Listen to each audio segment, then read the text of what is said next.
Tamworth, autumn 920. 5 miles seemed a short distance from the ridge which they had climbed. In the plain below, where 2 rivers moved, the town, Ethelflaed's capital, looked bright in the summer's morning. They rode on, stopping at a settlement just off Wetling Street, and Osrith used Aldrid's silver for bread and ale at a small inn, the first down from the ridge.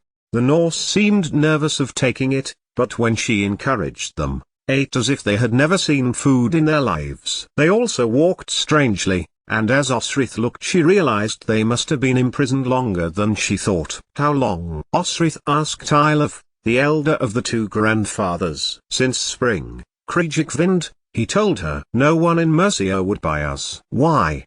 Osrith asked. Because the food is poor, they need it for themselves. And that's what the West Saxons told you? Osrith asked. The man nodded and she left him to eat. Perhaps that was why they clung to her company. No money, and the idea that food was scarce. There is plenty of food in Mercia, plenty of ready cash for slaves, Osrith pointed out to Elfkin. Why do you suppose they told this Norse family this? Elfkin looked back over to them. Under Ethelflaedescu's banner of St. Werburgh, Osrith's thoughts went on, at a main crossroads in the center of the country. And us, Elfkin pointed out. What do we have in common? And then Osrith said to Elfkin, do you truly trust me, Elfkin? Do the men? How can you ask that, Lady Osrith? He replied, but saw the seriousness in her face. Even these Norse trust you, for they call you Kriegvikvind. Is it some kind of magic to them? We have to get inside Tamworth Castle, inside the fortress, Osrith told him, wondering to the repute she had received for that name. There are Norse heading in that direction. And she told Elfkin the plan, and to be honest, he took it better than she expected. They were to be slaves once more, but this time, Ekkel spoke. He was the older of the 2 men, and his family had been slavers when they lived in Irion, supplying boats that took slaves. Osrith thought about Finoli, and Ethan, who had been taken by slavers such as Egil and sold to men who owned ships. What had all seemed a long time ago was now bright and acute in her face. But she carried on, and agreed that the Norse would take them to Tamworth, as had been Aldrid's plan. For what purpose, Osrith did not know. When Ekkel had explained the plan to Eilif,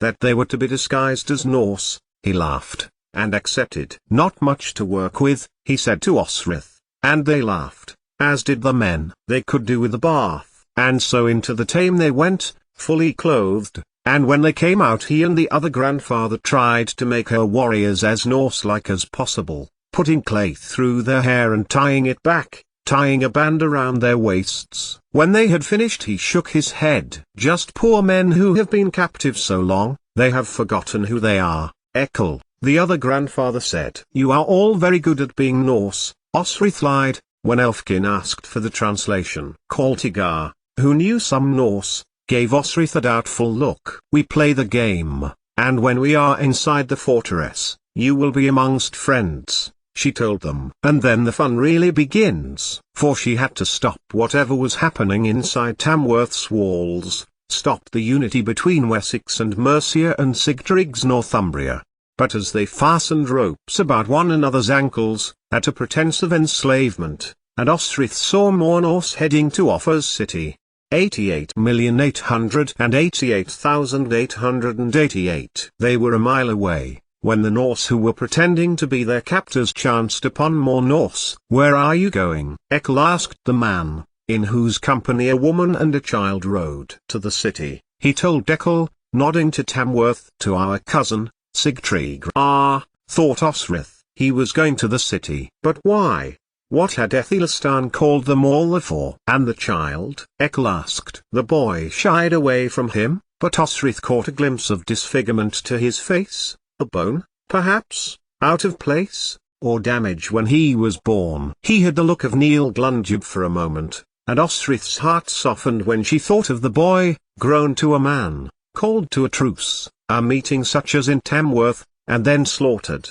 He is going to Mercia, for a special event, the man said. He has been asked for, especially. He leaned over to the boy, who shied away at the man's gaze. The woman slapped the boy's face and he slowly looked at the man. Whatever the special event was, Clearly the boy did not like the sound of it. And when the boy said something too quick for Osrith to catch, the man dragged him from the horse and began to beat him. Then, he took a rope and bound him to a tree, making to ride away. "What are you doing with that child?" Osrith cried, as the man and the woman took their horses around. By the tree, the child was whimpering. "Nasty piece of cursed shit," the man said to the boy. "You're just going to leave him?" Osrith demanded to know. "The gods have punished him." This time, the words came from the woman's mouth. Osrith, slipping the ropes from her own ankles and wrists, reached for the blade that was once Aldridge's and held it out to the man. "And the one true God sent us to save his life," Osrith told him. "You cannot, it is fate." The woman screamed. Osrith glanced over to the woman. "If it is fate, it is also fate that I am here." She looked at the boy. "What is your name?" she asked in Norse. "Joel," said the boy. And beside her, there was a scrape of steel in reply to her own. The man had pulled out his own sword. Was she really going to manage to do this? Her head was not right, and she had a sword that was not hers. But she continued to look at the boy and asked, "Joel, has this man treated you cruelly?" The boy looked at the man and then nodded swiftly. The woman slid from her horse and stepped towards the boy, but Osrith gave her a look. She also noticed symbols, sigils, that told Osrith she was a seer, a sorceress of some sort. "So you are mother and father to a boy whose face is disfigured and you were going to abandon him?" Osrith told them both. Norse, Danes, Saxons, Britons, Gaels too, all dealt with young like that, or at least before they were Christian. And of those who were Christian, charity, not the cruel abandonment of imperfect people, was the way. It was her culture's way, too. Whatever this special event was, it would not have a happy outcome for Joel. "You should have done it when he was newborn," Osrith told the mother. The woman muttered something that Osrith could not hear. "Oh, you mean you couldn't?" Osrith suggested, and she turned to the man. "And you let her?" "Now this boy, who has been brought up with love by you, is going to be left behind to starve. Where are your gods now that tell you this is all right?" And Osrith gave the man no time to be prepared as she lifted the West Saxon warrior's sword. One stroke, two, and he was on the ground. A third, and he had dropped his sword. Osrith too, however, felt she could not hold the steel. Her head swam before her eyes, and she looked to Eglfrith, raising her left hand to her head, staggering a little. Her captain did the rest, skewering the man, dead. The woman howled, and howled even more when Joel was untied, unharmed. Osrith, though, was not all right, and Eglfrith took her arm. "He's dead now, Captain," he told Osrith. "What of the boy?" "He can come with us," she said. The mother too, as she obviously loves him. She turned to the Norse who had been slaves with them. "Will you accept this child?" And the mother. At this there was low talking between the two grandfathers and the young women. All of them were casting furtive glances to the woman and her child. "Yes, I love," told her, "until Tamworth, and if we are truly free, then you will make us no longer." "Good," Osrith replied, taking a skin of water that Elfkin had offered to her, and drinking from it. "Good." And they rode to Tamworth, leaving Ska Tilda Pilcro Elschele Grimson lying in the road. 88,888,888. The keep door creaked open when Eilif and Ekel pounded on it. Two guards arrived, nodding languidly over the faces of the two Norsemen, and then glanced at their prisoners. "We come from Aldred." Osrith had got Ekel to practice saying this, for any guard opening the gate would be suspicious if the Slava spoke in Norse. And, as she looked, she saw that the guards were Miral's men. So that was it, the slaves were for the independence that Miral was striving for. They were needed to carry out the dirty work, so to speak, and the lords supporting independence were not above paying men like Aldred to help find them. It was where they would have got Ethelflaed's banners and knew where to set up. These Norse that were coming,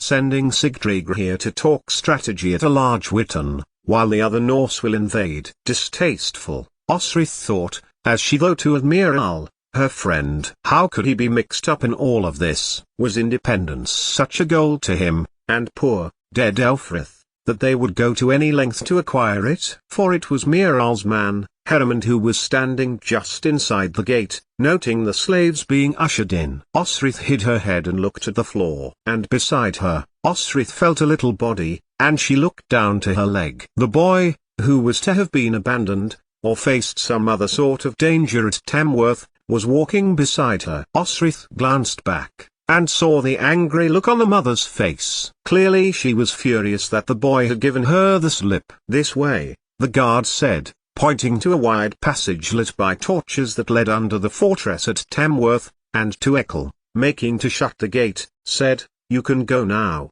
"Go?" asked Eilif, standing in the threshold, so that the guard could not close it. "Go."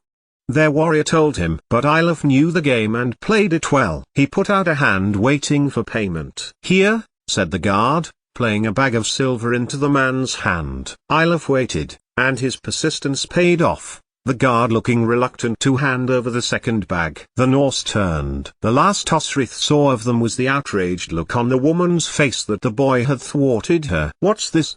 the guard asked, picking Joel away from Osrith's leg. "A bonus," Eilif told the guard. "His mother says he is a good boy." And Osrith nodded to Eilif, who could well have insisted the boy be returned, and he nodded back. The door closed. As they walked, Osrith picked out brief snorts of suppressed laughter from her men. They knew the Mercen guards of course, but continued to play their part. "Put them over here with the others," the first guard told them. On one side of the open soldiers' barracks was a prison cell. 8 prisoners, Norse by the look of them and people who looked very poor, rags only just covering them, the smell was bad, sat in groups, vacant expressions on their faces.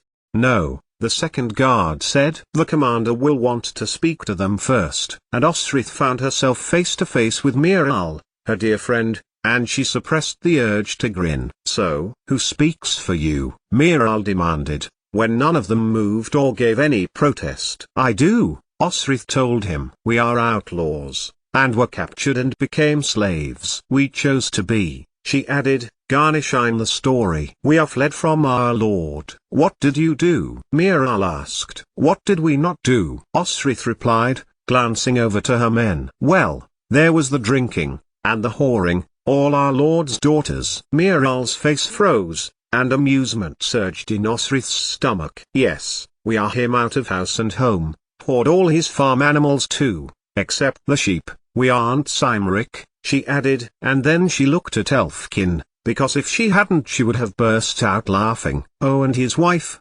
wouldn't you say?" Elfkin's mouth flicked at the corners. "She had very big." Her deputy trailed off, and put his hands to his chest as if cupping breasts. "Tracts of land." You could really get lost on her furrow. It was enough to raise Miral's suspicions, but he looked back to Osrith and asked her if there was anything else she had to say in their defense. "Only that, these men loyal Mercens, led astray by an impulsive captain," Osrith concluded, then added, "who thought your bed a little lumpy." It was a wonder her warriors were not in fits of hysterics by now, but perhaps the tension with the Norse on the road, the child being abandoned with the twisted face and the anger of the mother had got to them. And it was Miral who laughed then, when he realized it was Osrith standing before him, rope-bound not manacled, and that Falkbald, Egelfrith, Oshir and Elfkin were the two, and Osrith's warrior from her lands. "Osrith," he repeated, and drew her to him. Tell me everything." 88,888,888. While the warriors participated in good food and laughed with their fellow Mercen guards, Osrith told him about the Slavers, about the Norse they had, and them, Osrith's outlaws. "We need them to offer to Sigtryggr," Miral told her, a little shiftily, and Osrith felt her stomach sink that her friend had indeed been involved in such a way. "But there is an agreement happening between Mercia and Northumbria, with Aethelstan," Osrith prompted. "And Aldhelm believes he may be open to another agreement, one more suited to his needs." And he told her of the plan, the audacious plan which, Osrith admitted, could work well. For Ethelfled herself had gifted some Norse the Wirelem, the land beyond Seaster and Brunanburh. The plan was, to allow Mercia her independence, under Aethelstan, but separate to Wessex, in exchange for more land. When Miral told her which land, Osrith laughed. Sister Brunanburg, she exclaimed. But they would have access to the Meuse, and all of Northumbria's waterways. Miral nodded. And two of Ethelflaed's burghs, she told him. But this wedding has to be stopped. Miral told her, we need enough of an incentive for the man not to marry the Wessex candidate. Wedding? And he told her that there was to be a wedding, to Bon Wessex and Mercia to Northumbria. Who? Osrith demanded. Miral said nothing. Who? She asked again. I can think of no other princess in Wessex. Then think harder, Miral told her, a little testily. Who might be of Wessex, with strong Mercian interest, old friend. Who indeed? Osrith thought, and she replied. If Aethelstan himself were a woman, I would say him. He would be ideal. She looked at Miral's face. Aethelstan was a twin. He had a sister. She is called? Miral told her. Edward is for the match. Aethelstan is clearly for the match. Eadgyth, Osrith thought. How are you going to stop it? We hadn't got a plan, Miral told her. But then you came. And I think I know what you can do. But the Norse are coming, Osrith told him, insistently. Norse are coming, Miral told her, because the wedding is between one West Saxon princess and one Norse king. But more Norse are coming. I do not want it to be said I could have prevented the wedding of Redwald and Offa's daughter. Miral smiled, for Osrith was now talking Mercian. The great Mercian king whose home was Tamworth had become overlord of the East Angles by killing a wedding party at Redwald's estate. It was never known whether the daughter survived. The Norse are nothing to do with us, Miral told her. We just wish to prevent the wedding of the Lady Eadgyth to Sigtryggr of Eothwic. Then tell me, Osrith said. What is your plan? 88,888,888. The plan was more outrageous than the one Osrith had presented to her men, and to be honest, she could hardly believe what Miral was telling her. Replace the bride with you, Miral repeated, taking her up a flight of stairs, and onto the ground floor of the castle. Osrith simply stared at him. What?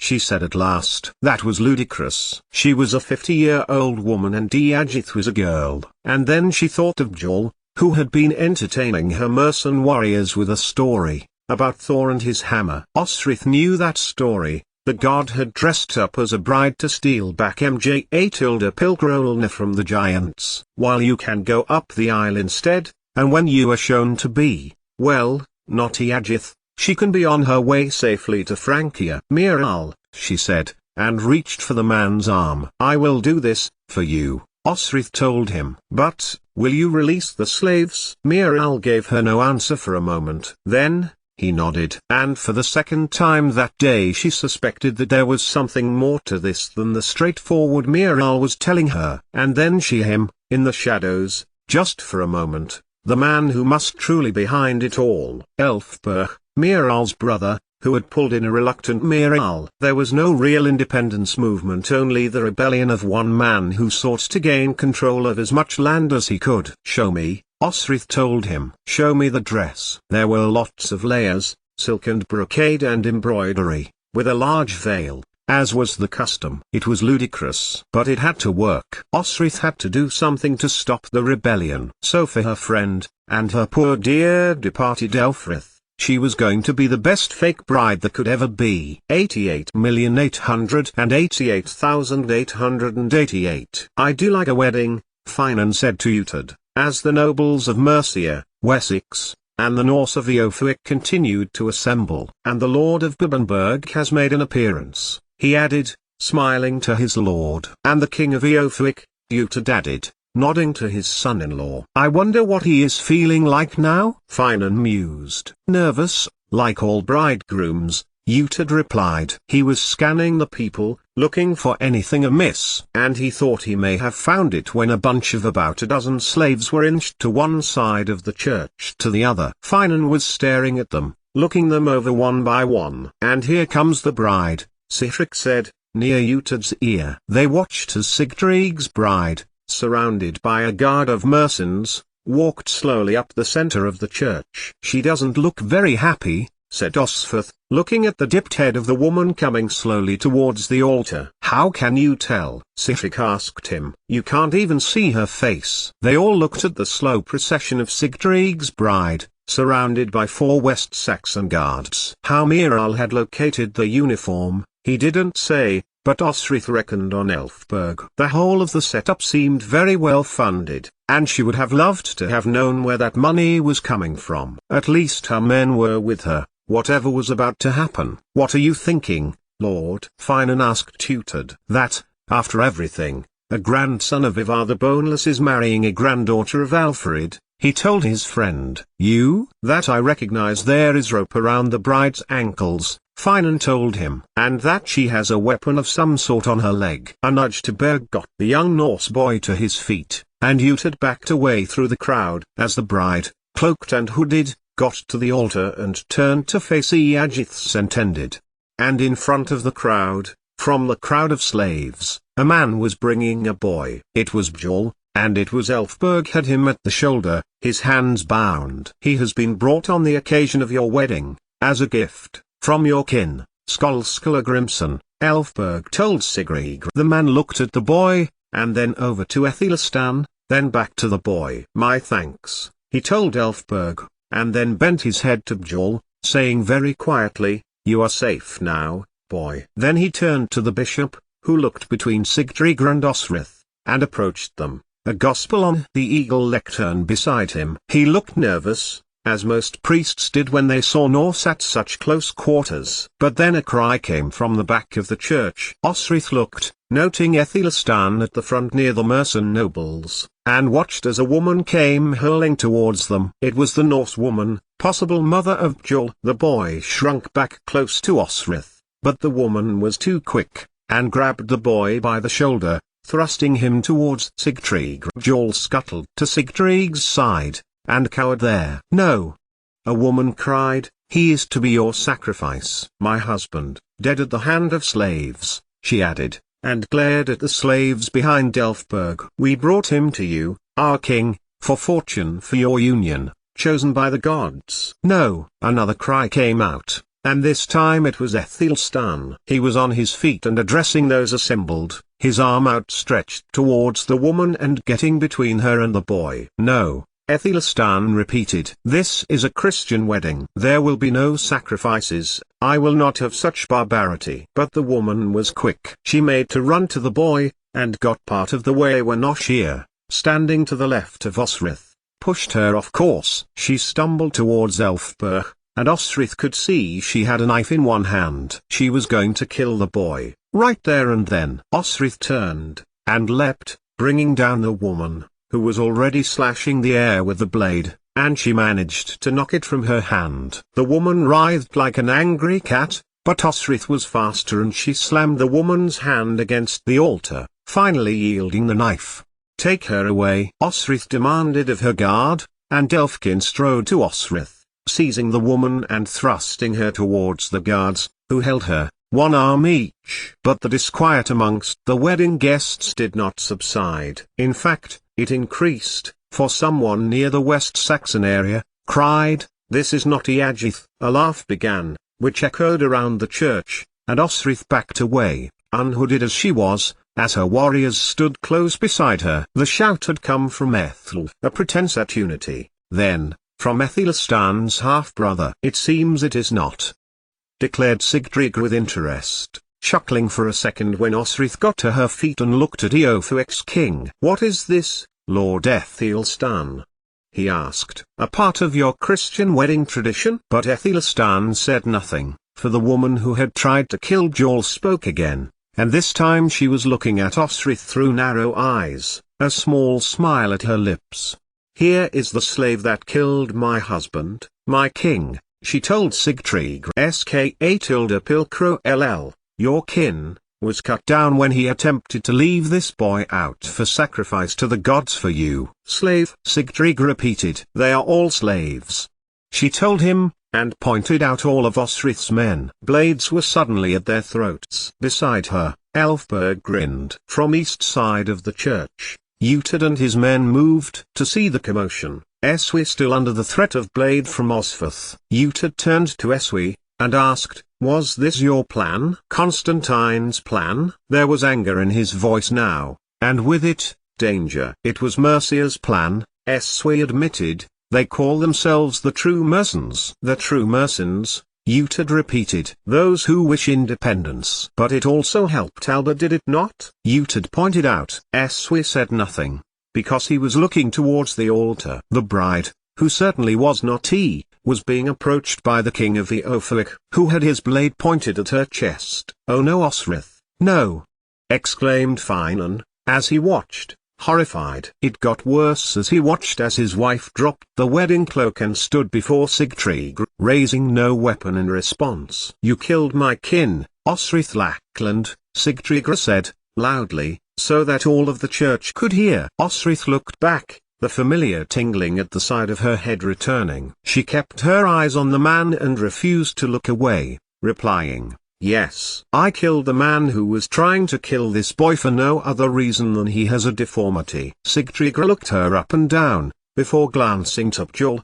"How unfortunate that you became a slave," he told her, and reinforced his grip on his sword. "I am sure you know that any slave who attacks a free man is sentenced to die." "Osferth," she heard Finan's voice call across the church, but she did not turn round. She was made to do it, Finan asserted to Uhtred urgently, as Sigtryggr put his sword to her throat. "Please, Uhtred, listen to me, believe me." Then, the king of Eoferwick lowered his eyes and whispered to her. It came in Norse, the words unmistakable. But Osferth got in there first. He was going to leave this child tied to a tree to starve, Osferth told him, in English, so everyone in the church could hear. "That is not the way, in Mercia, am I not correct, Lord Ethelstan?" Osferth made to turn to the ruler of Mercia. "You are correct, Osferth of Berwick," he told her. But Sigtryggr was unmoved. "He was my kin, you do not interfere with our beliefs." "But the belief in Mercia is Christianity," Osferth plunged on. "You are marrying the sister of Lord Ethelstan, a most Christian woman from a most Christian family, in a Christian service. You claim to be Christian yourself, you have been baptized," she added. "I will kill you," Sigtryggr told her. Osferth laughed. "And yes, I did hear tell how you fought a man in a state of undress. The pagan way, so I believe." "Are you a Christian, woman?" he asked. "You made a good berserker." "She fought naked?" Uhtred repeated, loud enough that he might embarrass Finan. But his friend's reply was his usual stoic position, but this time, his friend was as insightful as he was unruffled. "She must have had her reasons," his friend told him. "Being an iron-chained slave under 2 West Saxon guards. Desperate people do desperate things." But then a gasp brought their attention back to Sigtryggr. "I have a much better idea," he told Osferth. "You can be the sacrifice instead." But Osferth felt herself smiling, as a fuzziness came to her eyes. "That's my wife," replied Finan, proudly. "She fights like the Archangel Michael himself." "My sister will never sprout wings," replied Uhtred. "He has sinned too much, with too many men." But Finan was not listening now. Uhtred said nothing, and within a heartbeat, Finan had left his lord's side, pushing aside swords as if they were blades of grass. He was stopped, however, by 3 of Sigtryg's men. "I am sorry, King Sigtryggr," she replied loudly, as she saw Finan not 10 feet away. "I cannot marry you." They looked at one another, and Finan smiled, before making a fresh attempt to push forward. "I have a husband of my own." Sigtryggr raised his sword. But Osferth was not finished yet. She reached to her ankle and found Seinidstjan. No Norseman was going to kill her unopposed. But Sigtryggr was opposed. Someone stepped in front of him as he drew his blade, knocking it away, and then put a hand out to Osferth as her knees gave way, glancing to Kaltigar, who caught her fall. In the aisle, Osferth noticed the Norse family, Eilif's family, had pushed their way up towards her. Perhaps he has seen her company approaching, swords on their way out of scabbards, Osferth thought. His men, Mercia's men. And then, she realized, he had Elfberg under knife point, Miral at the back of the slaves. "She is no slave," she heard Eilif say, "She rescued us from slavers who were working against you, Lord Ethelstan." And Ethelstan bent his head to Eilif, while the man told him the whole story. After a few moments, Ethelstan straightened and looked out to his people, the Wittens of different parts of the country, and to the Norse people of Mercia. Ethelstan called to them all, standing in from the front of the altar. "This loyal servant of your land is well. She has travelled afar to my land to serve the country she loves, and has put the friendship and loyalty of King Sigtryggr of Eofuit to the test, which he has passed, remembering his Christian vows, and has spared the child which his kinfolk bade him to slaughter." Ethelstan turned to Sigtryggr and bowed his head. Then he turned to Miral. "General Miral," he said to his commander,